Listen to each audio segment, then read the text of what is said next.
Hey guys, in this video I'm gonna show you how to download presentation from Tome AI.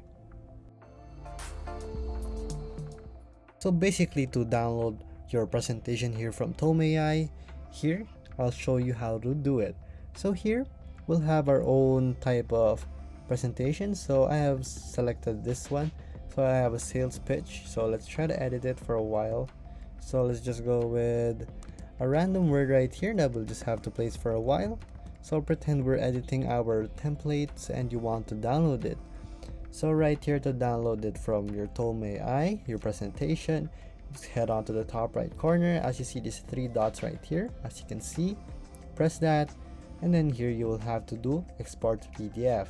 So here you will have to go subscribe to Tome Pro and easily export anything for you. So here you will have to pay $16 monthly or $20 monthly, and here is your price.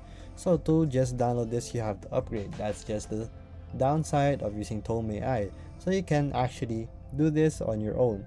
So others suggest you screenshot your presentation instead. So you can also do that if you don't want to pay the amount right here going pro.